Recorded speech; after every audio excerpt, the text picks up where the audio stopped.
ဒါနောက်တစ်ခေါက်ထပ်ပြန်တာပေါ့နော်ဟိုကောင်ကဟိုနားချောင်းနေတယ်သူသခင်လေးလာပြီပေါ့နော်ကျွန်တော်ခွေမဟုတ်ပါဘူး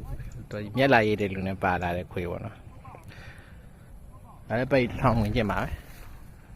လေးနေနဲ့တိုက်သွားတယ်ဗျအခုချိန်လေးနေတိုက်တော့မှအဲ့လိုသွားတဲ့ခါအဲ့ဟိုဘက်ကိုရွေ့သွားတာပေါ့နော်ဒီတိုက်ရတဲ့ဆန့်ကျင်ဘက်ကိုလေစည်းတိုင်း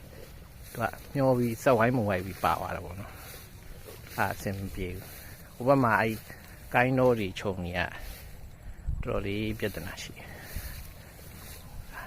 လှပပလေးပြန်နိုင်တယ်ပေါ့နော်ဒါစတိန်ဆန်ဘိုင်းကဆိုတဲ့ကောင်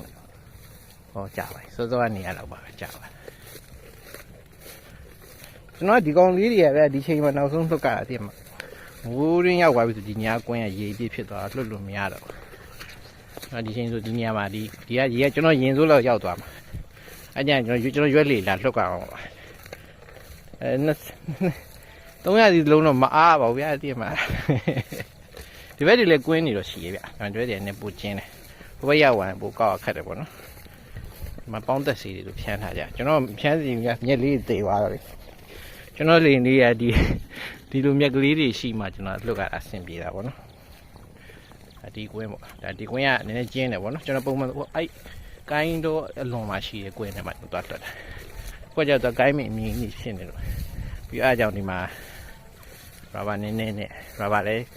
ကျွန်တော်မှမရှိတော့ရာဘာနည်းနည်းနဲ့ဒီတပတ်စာလေးစိတ်ကျင်တာကိုလာလွတ်နေပါဘောနော်